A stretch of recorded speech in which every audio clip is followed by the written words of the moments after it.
Buongiorno! Nandito po tayo sa Roma, Italia. Ayan, meron akong guest ngayon, kaya lang ayaw daw niya magpakita ng face. Bakit kaya, di ba? Tatlong beses na siyang nagpunta ng Rome, di ba?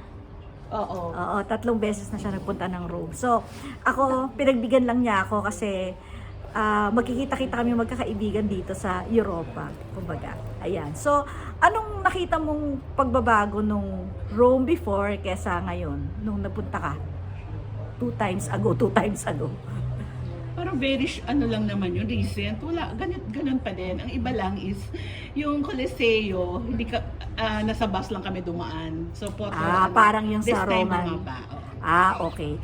Tsaka, bali dun sa observation natin, di ba? Parang ang ganda ng 5:30. So, tip namin yon. Pag pupunta kayo ng Coliseum, kailangan 5:30 ng hapon. Para Bakit?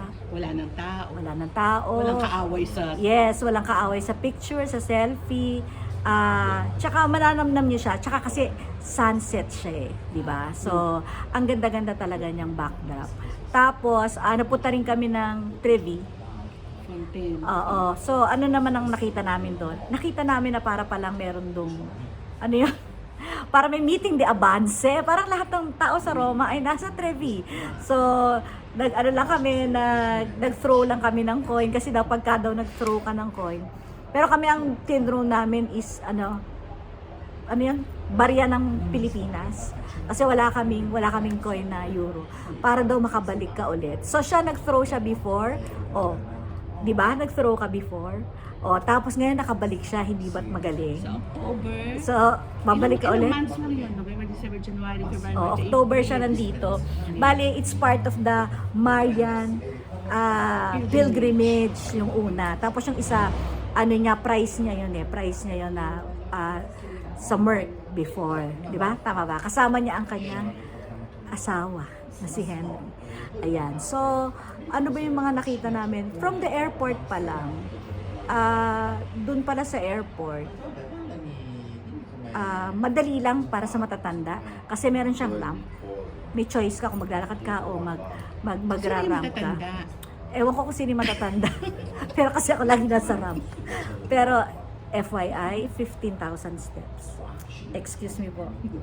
Okay, from 93 to 15,000. So, di ba? 093. Baka kala nila 9,300. 093. Dahil ako may maglakad.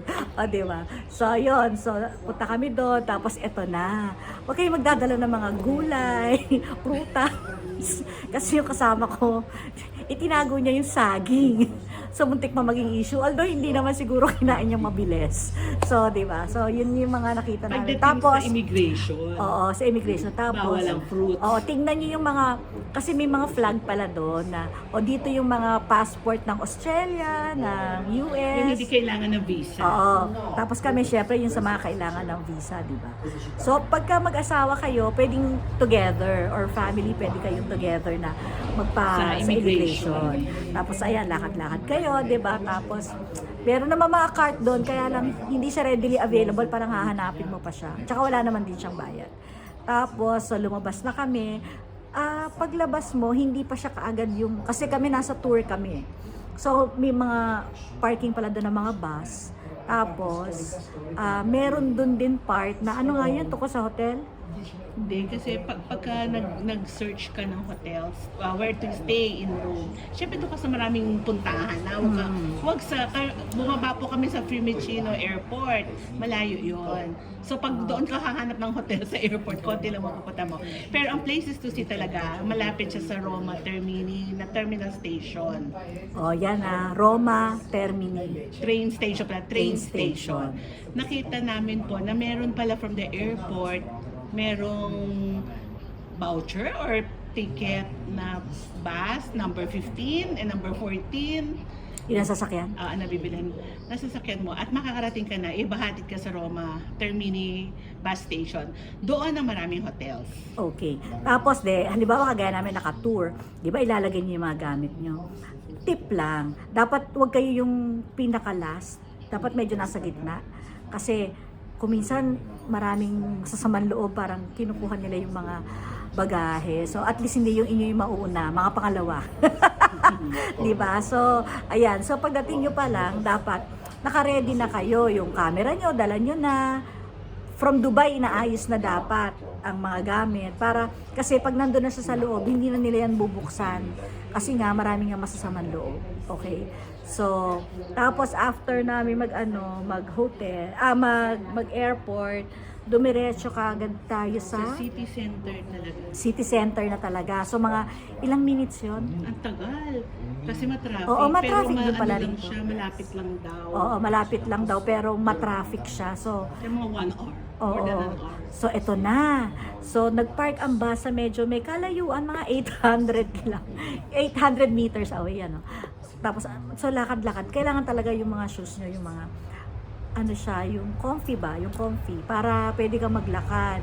So, marami naman kaming kasama din matatanda dun sa Sino matanda? sa tour.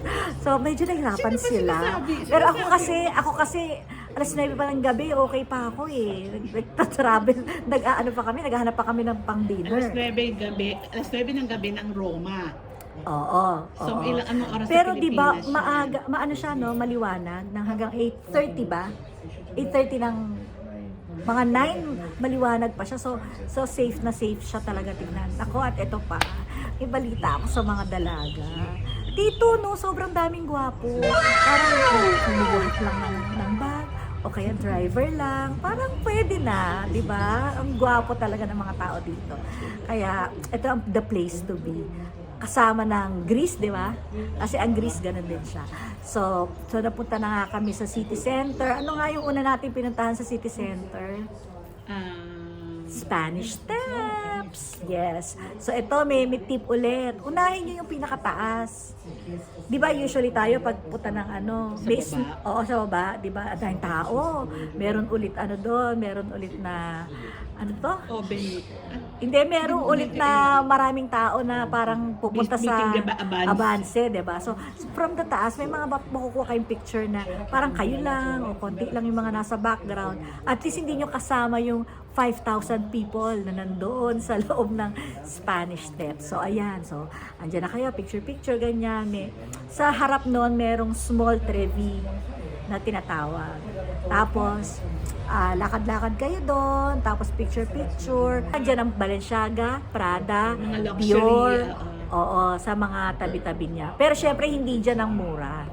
Pwede kay Dayan, na lalaki tong si Dayan ha, na naging BFF ng aking husband, marami pang, mas mura, marami pang mas mura than that.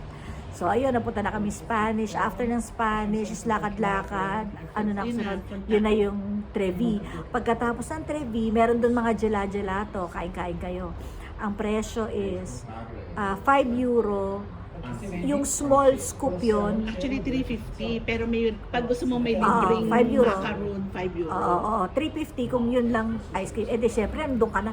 I-check out mo na ang ano yung nakuha nating flavor na masarap? Pistachio, di ba? Ako pistachio, siya kasi ang gusto naman niya. Cheesecake. Cheesecake. Oo, masarap. Medyo on the maasim side. Ayan. Tapos, after naman nun, lakad-lakad kami ulit. Saan na tayo napunta? Pantheon. Oo, Pantheon. Yan yung parang church for all religion. Kasi ang Sabi ibig ng Pantheon, all. Pero ito ay in-offer kay Mary to, ha? Yung structure na yon. Orthodox. Lahat ng relihiyon, non-sectarian kasi siya. Pwede silang mag-perform doon ng kanilang mass. Kasi nga, Pantheon, all gods, parang ganyan. Ayan. Tapos, sa loob doon may Oculus. Pagka 12 o'clock, para siyang ray ng sun na umaano. So, isa daw yun sa pinakamagandang attraction na hindi naman natin napasok. Hindi kasi tayo 12. Hindi kami 12 o'clock at saka hindi kami pumasok. Yun. So, hindi nyo kayang yakapin yung kanyang, ito for me is the most, nung nakita ko, ay ang laki. Yung parang sobrang laki ka, yung parang ma-amaze ka talaga. So, isa siya sa mga, yung nagulat ako. Kasi inaral ko na siya eh. Kumbaga nung nakita ko siya ng personal, nagulat ako. Kumbaga may expectation ako kay Trevi, may expectation ako sa Coliseum. Dito, nagulat ako kasi sobrang laki pala talaga. Tapos may lumapit sa husband ko. ino-offeran ka na. Ano yung offers? Friendship bracelet. O, di ba? Huwag na, Buti wag. na lang, nagbasa ka na. Oo, nagbasa na kami, mga scam sa Europa. Kasi pag nalagyan ka nun, bayad ka na. So, yun ang mga iiwasan nyo. Si Oliver taga, no, Nax. First time yan. Kasi, na-hold up na kami, remember? London, o, di ba? So, tapos noon, may mga ano doon, may mga kabakabayo na sasakyan. Lumayo-layo lang kayo ng konti kasi baka masipa kayo. Tapos may mga tindahan din doon ng mga souvenirs, ganyan. Pero ayaw kaming pabilihin doon. Kasi mahal daw doon. Doon sa mas okay daw. Sabi niya, you will get your money's worth. Oo, mga Filipino daw. Nakikita niyo ba tong tree na to? Amazed kami dyan eh. Kasi ano yan eh, yan o. Oo. Cedar. Ang ganda, di ba? Parang sa ibabaw lang yung kanyang mga leaves. Oh well, ano talaga ADHD kung ano-ano yung mga iniisip.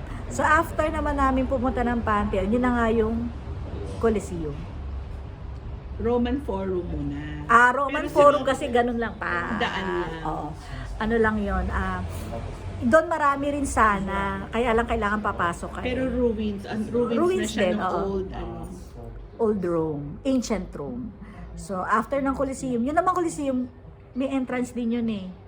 Oo. Kung papasok ka. Pero kami kasi, Yung tip mo nga na 5:30 maganda kasi konti na ang tao. Pero ang downside, sarado na siya.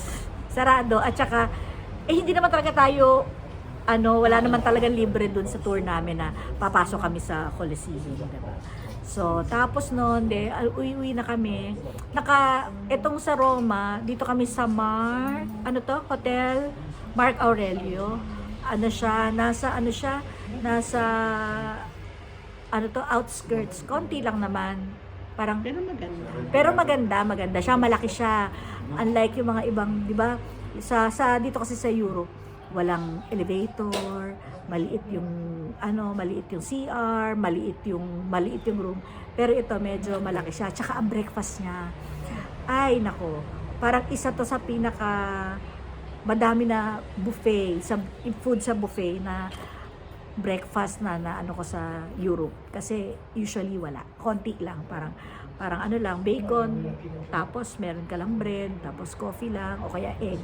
Usually ganun. Ito, maraming pastries, may mga fruits pa, tapos iba-ibang juices, iba't ibang. Maraming klase. Oo, maraming klase yung kape. Yan. So, yun lang. So, Roma muna tayo. Next time, ang iaano naman natin is Vatican. Bye!